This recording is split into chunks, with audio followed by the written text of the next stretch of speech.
Hey folks, this is Jake Decker reading for reviewer Richard Wakeling. It's been 9 years since Saints Row 4 was released, pitting the 3rd Street Saints against an alien invasion that featured superpowers, time travel, Matrix-style simulations, and the complete destruction of Earth. Where do you go after a game so ridiculous and outlandish? After a period of absence, rebooting the series sounds like a logical next step. And that's exactly what developer Deep Silver Volition has done with this new, stripped-back Saints Row.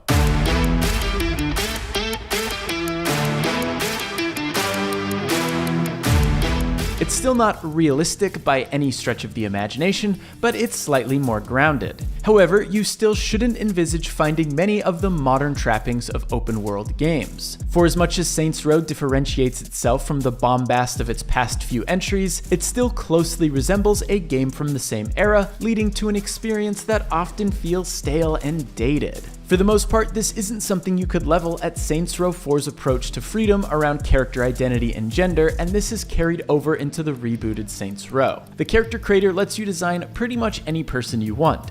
There's a broad range of prosthetic options, various types of vitiligo, a number of sliders for body options that do away with binary gender selection, a choice of 6 distinct voices, and the ability to make an asymmetrical face, to name just a few of the available options. You can also hop back into the character creator at any point and change your entire look. This sounds like an insignificant feature, but it isn't always a given and speaks to Saints Row's focus on inclusivity. You can create a character that represents you, or simply delve into some of the more eccentric customization options and devise a creation with a metal skin, demonic eyes, and glowing red hair. There are already some fairly accurate recreations of Shrek being shared, just to give you an idea of how exhaustive the process is. Once you've finished creating your ideal gang boss, you're thrown into a story centered around 4 young friends who share a dingy apartment and commit crimes to try and make rent. Saints Row adopts an anti-capitalist stance and touches on some socially conscious issues throughout the first few hours, with characters bemoaning their crippling student debt and lack of health insurance, while also taking a satirical swipe at toxic corporate culture. Alluding to these issues makes the cast somewhat relatable, but it doesn't take long before you're building a criminal empire and discarding these topics in favor of more outlandish endeavors. While the main character is a self-described murder machine, the rest of your friends are well-rounded and avoid falling into a pitfall of homicidal archetypes. The perpetually shirtless Kev, for instance, is obsessed with food and music, regularly talking about the kitchen appliances he hopes to buy when he's not busy DJing a party. Nina, on the other hand, is a mechanic who loves restoring classic cars, but also has an appreciation for art and an interest in gallery curation. Then there's Eli, the strategist and aspirational entrepreneur of the group. He's averse to violence but spends his off hours LARPing in the desert and shooting like-minded individuals with foam bullets. The heart of Saints Row has always resided in its characters, and the dynamic and playful banter between the friendship group is a highlight of the story. They may be violent criminals, but they're the kinds of people you wouldn't mind hanging out with and provide a bright spot in an otherwise unfulfilling narrative. This is where all our dreams come true. Don't say that. My dreams are pretty weird. The overarching plot is fairly boilerplate and plays out as you would expect. It's anticlimactic too, as most problems are solved with relative ease, adversaries are simply dealt with, and more than a few loose ends remain unresolved. After the previous 2 numbered games in the series were imbued with such creativity, it's disappointing that the storytelling in this reboot is so humdrum. While the story does touch on some modern social trends, the gameplay feels dated. Much of Saints Row feels like a throwback to open-world design of a decade ago. Its third-person shooting is adequate, but it's tough to get a good feel for the aiming when playing on a controller. The reticle is always slightly too finicky, even after fiddling with the sensitivity settings to try and find a sweet spot. It's something I grew accustomed to over time, but the best way to approach combat is by making liberal use of the auto-aiming assistance that locks onto targets when aiming down sights. This makes it easier to execute headshots and trigger the satisfying splat that accompanies them. And that's how it's done. The arsenal of weapons at your disposal is rather lackluster, however. There's the usual assortment of pistols, SMGs, and shotguns, but there's little reason to deviate from the starting assault rifle. The inaccuracy of the SMG only compounds the game's awkward aiming, and the shotguns feel decidedly weak and are irritatingly slow to fire, an issue when most enemies soak up damage. The base assault rifle excels in any situation, so it quickly became my go-to for a majority of the game, especially since neither of the upgrades for it were all that appealing due to their slow rate of fire. Fortunately, the addition of whimsical skill moves do spruce up the combat quite a bit.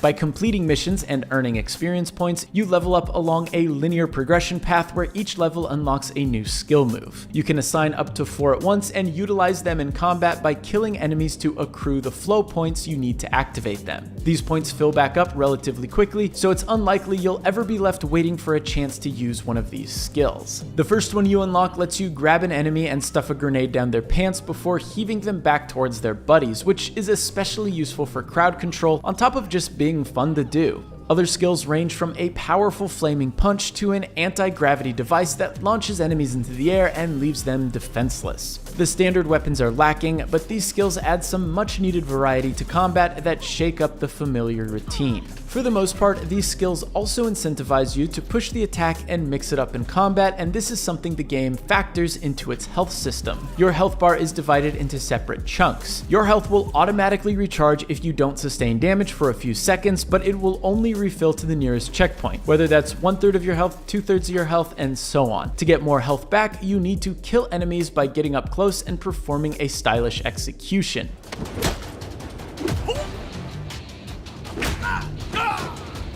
You can only use these cinematic takedowns once before the ability needs to charge, but kills recharge the meter much more quickly, so you're encouraged to create mayhem in order to better heal yourself. There's no cover system, only a roll that can help you avoid fire, so combat is all about staying on the front foot and being aggressive to survive. It's at its best when things are frantic and you're overwhelmed by enemies converging on you from all sides. This happens more often on higher difficulties, but the checkpoints in campaign missions are so forgiving that the trade-off doesn't seem worth it. When not shooting people, most of your time is spent behind the wheel of various vehicles. Driving in Saints Row feels overly floaty, but this was never a hindrance to my enjoyment of cruising around the city. There's a dedicated drift button that lets you swerve around corners with ease, and the addition of a side swipe attack makes vehicular combat more exciting.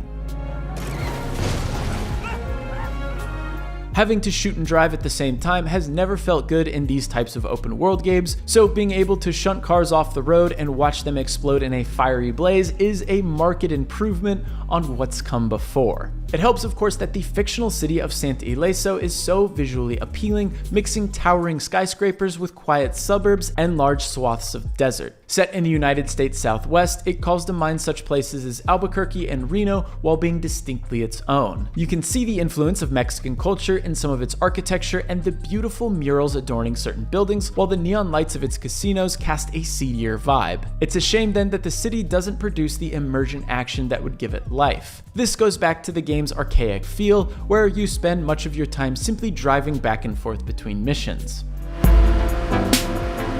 A significant part of Saints Row's campaign revolves around various criminal ventures. Once your startup is up and running, you can purchase these ventures to generate more income and gradually grow your business. You start off with a car dealership before being able to acquire a restaurant, laundromat, toxic waste disposal service, and more. Obviously, each one is a front for illicit activity, and it's your job to help out with that side of the business. You need to steal food trucks full of drugs for the Chupacabra restaurant, for example, while the car dealership tasks you with jacking specific vehicles around the city. These missions initially seem optional, providing you with another avenue to earn some cash. Before long, however, your progress through the campaign is gated by missions that require you to have purchased and completed a number of these criminal ventures. I always had multiple missions available, so it never felt like this halted my progress. The main issue is that these ventures are decidedly milquetoast. Each one usually involves driving from A to B with only minor variations between them. Sometimes you're being chased, other times you have to avoid the police by dodging their big red circles on the minimap. Either way, it's a lot of driving from point to point over and over again, and it doesn't take long to become tedious. Some of the ventures offer a little variety, like the clothing brand that asks you to take pictures of different materials, or the medical clinic where you commit insurance fraud by throwing yourself into moving vehicles. The latter has been featured throughout the series before and is the best of the bunch. The rest are just bland.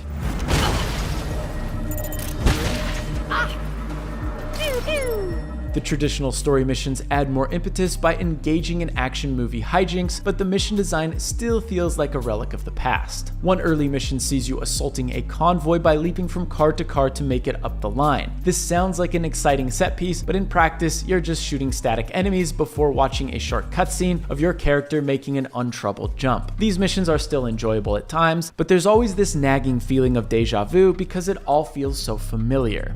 Even when its creativity shines, it's a letdown on the gameplay side.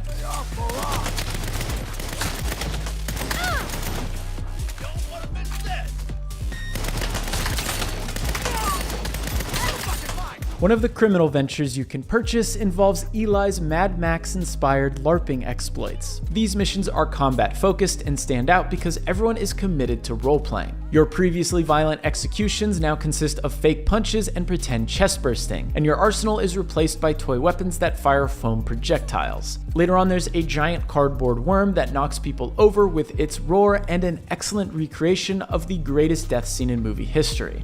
I loved everything about this questline except playing it. Despite all of these changes, combat is very much the same, only you're forced to use bad weapons that take twice as long to kill people. Saints Row has a lot of good ideas, but it restricts itself by not being ambitious enough from a gameplay perspective. It's also worth noting the open world jank that comes with the territory. There's everything from characters that appear as floating heads to NPCs getting stuck in walls, broken vehicle physics, and enemy AI falling apart to the point where they don't realize you're there. For the most part, these are minor oddities that don't significantly hamper the game, but I also ran into a few more serious issues. During one mission, the scripting failed and left me trapped with no door to go through, while restarting the nearest checkpoint caused the game to crash. There was another instance where a vehicle I had to destroy was indestructible, and a few other cases where a mission wouldn't progress. Saints Row reigns in the absurdity to a fairly significant degree, but still manages to indulge in some of the chaotic action and silly hijinks the series is known for. Its story is simple and fairly predictable, yet spending time with its diverse and well-rounded characters makes it worth seeing through to the end. It's a shame the gameplay isn't quite as progressive, opting instead for out-of-date mechanics and level design. Combat is decent and story missions are enjoyable when at their most over the top, but there's too much bland filler between. Rebooting the series made sense, yet in many ways Saints Row is still stuck in the past and struggling to live up to its legacy.